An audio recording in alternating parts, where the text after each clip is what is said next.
ഞാനൊരു അനാവശ്യം പറഞ്ഞില്ല.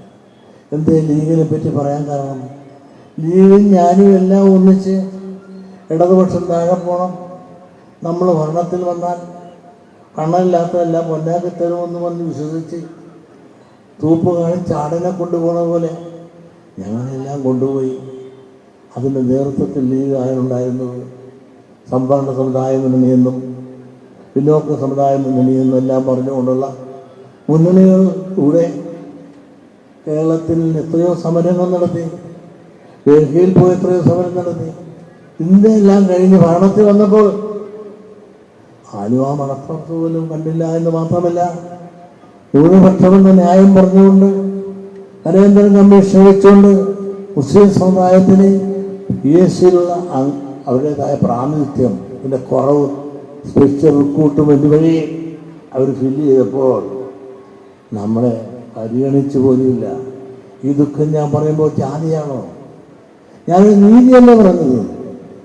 ഞാൻ നീതി പറഞ്ഞാൽ ജാതി, മറ്റുള്ളവരെല്ലാം ജാതി പറഞ്ഞാൽ നീതി. ഇതാണ് ഈ രാജ്യത്ത് നടക്കുന്നത്. ഇത് രണ്ട് തരം നീതി. നിങ്ങളൊന്ന് ആലോചിച്ച് നോക്കണം.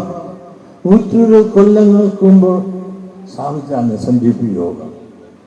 ഈ SNDP യോഗം സ്ഥാപിക്കാനുണ്ടായ കാരണത്തിൻ്റെ അവസ്ഥാവിശേഷം ഇന്നും നിലനിൽക്കുകയാണ്. 27 വിഭാഗങ്ങൾക്ക് തിരുവിതാംകൂറിൽ രാജവാഴ്ചക്കാലത്ത് ഉദ്യോഗം ലഭിക്കാതെ വന്നു. ഡോക്ടർ പൽപൂർ ഡോക്ടറായിട്ട് പോലും ദിവാനെ കണ്ട് ജോലി ചോദിച്ചപ്പോൾ ആദ്യം ചോദിച്ച പേരെന്താണ്, ജാതി എന്താണ്? എൻ്റെ പേര് ഡോക്ടർ പൽപൂർ, ജാതി ഏവൻ. മറുപടിക്ക് ഒരുപാട്ടും താമസം വന്നില്ല. നീ കീഴ് ജാതിക്കാരനാണ്, നിന്റെ തൊഴിൽ ചെത്താണ്, കുലത്തൊഴിൽ. ആ ചെത്ത് എന്നാ തൊഴിൽ ചെയ്ത് ജീവിച്ചു 10 തെങ്ങ് വേണമെങ്കിൽ കര ഒഴിവായി തരാം എന്നാണ് രാജകൽപ്പന. അപ്പോൾ ജാതിയുടെ പേരിൽ നീതി നഷ്ടപ്പെട്ട സമുദായത്തിന് ഒരു സംഘടനയുടെ അനിവാര്യത വേണമെന്നുള്ള ആ ഡോക്ടർ പൽപൂവിൻ്റെ വികാര വിചാരങ്ങളാണ് SNDP യോഗത്തെ സ്ഥാപിക്കുവാൻ പ്രേരകമായത്. ആ പ്രേരകമായ ആ അവസ്ഥാവിശേഷം അന്ന് എങ്ങനെ നിന്നോ ആ അവസ്ഥയിൽ തന്നെ ഇന്നും ജാതിയുടെ പേരിലുള്ള വിവേചനം അനുഭവിച്ചുകൊണ്ടിരിക്കുന്ന ഒരു സമുദായമാണ്. ജനാധിപത്യത്തിൽ രാഷ്ട്രീയാധികാരം വേണം, വിദ്യാഭ്യാസ നീതി കിട്ടണം, രാഷ്ട്രീയ നീതി കിട്ടണം, സാമ്പത്തിക നീതി കിട്ടണം. ഇതെല്ലാം വരുമ്പോൾ നമ്മളെല്ലാം ഐക്യം കൽപ്പിച്ച് ആക്കി അകറ്റി നിർത്തിയിരിക്കുന്ന ഒരവസ്ഥാവിശേഷമാണ് അന്നും ഇന്നുമുള്ളത്. അന്ന് SNDP യോഗം സ്ഥാപിക്കാൻ ഉണ്ടായ ആ സാഹചര്യം, ജനാധിപത്യം വന്നതുപോലും അത് മറ്റൊരു രീതി ഇന്നും നിലനിൽക്കുകയാണ്. രാഷ്ട്രീയാധികാരത്തിൽ നമുക്ക് പ്രവേശിക്കാൻ സാധിക്കുന്നുണ്ടോ? പ്രവേശിച്ചെങ്കിൽ അവരെ ചാർശങ്കർ മുഖ്യമന്ത്രിയായി വന്നു. അദ്ദേഹത്തെ താഴെ ഇറക്കിയതാരാണ്? ജാതിയുടെ പേരിൽ തന്നെയല്ലേ അദ്ദേഹത്തെ താഴെ ഇറക്കിയത്? അദ്ദേഹം സ്വന്തം പാർട്ടിക്കാരെ തന്നെ അതിന് കൂട്ടുതന്നില്ലേ?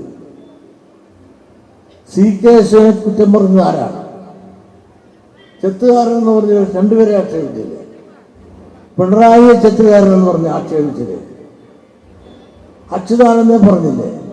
ഗൗരിയമ്മനെ ചോദ്യം എന്ന് പറഞ്ഞ് ആക്ഷേപിച്ചില്ലേ?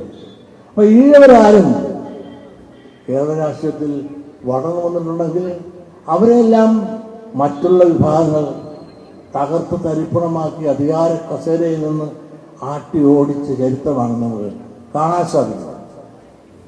അങ്ങനെ എന്നും നീതി നിഷേധിക്കപ്പെട്ട വിഭാഗം ഇന്നും നീതി നിഷേധിക്കപ്പെട്ട വിഭാഗമായി നമ്മൾ തുടരുന്നു. ഇതിനെല്ലാം മാറ്റങ്ങൾ വരണം. ജാതി എന്ന് പറഞ്ഞ സത്യമാണ്. ജാതി സംവരണം ഇവിടെയുണ്ട്. ഇവിടെ 140 സീറ്റുണ്ട്. ഇവിടെ 14 ജാതികൾക്ക് വേണ്ടി സംവരണം ചെയ്തിരിക്കുന്നു. പട്ടികജാതി പട്ടികവർഗത്തിൽ ഇവിടെ ഉദ്യോഗത്തിന് സംവരണമുണ്ട്. അങ്ങനെ ജാതിക്ക് അധിഷ്ഠിതമായ നിയമവും ചട്ടവും നിലനിൽക്കുന്ന ഈ കേരളത്തിൽ ജാതി പറയുന്നത് അഭിമാനമാണ്, അപമാനമായി പറയാം. നമ്മളെല്ലാം മതേതരത്വം പറഞ്ഞ് നമ്മളെല്ലാം ഇങ്ങനെ കിടത്തി ഉറക്കുകയാണ്. മതേതരത്വം പറഞ്ഞ് നമ്മുടെ വേദികളെല്ലാം പങ്കിട്ടുകൊണ്ട് നമ്മളെല്ലാം പുകഴ്ത്തി പാടി പറയും ഗുരുവിനെ.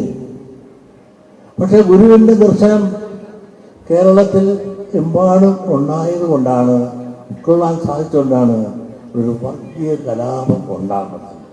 അല്ലെങ്കിൽ മിത്താണെന്നും അയ്യപ്പനെ പറ്റിയുള്ള പരാമർശം വന്നപ്പോൾ വേറെ വലത്തും ആയിരുന്നെങ്കിൽ എവിടെ എത്തുമായിരുന്നു. മാത്രമല്ല, എന്ത് പറഞ്ഞാലും ഞാൻ ജാതി പറഞ്ഞു എന്നും പറഞ്ഞ് എന്നെ ആക്ഷേപിക്കാനും ചാനൽ ചർച്ചയിൽ കുറേ ആളുകൾ കുത്തിയിരുന്നെന്നും നിരന്തരം എന്നെ വേട്ടയാടുക.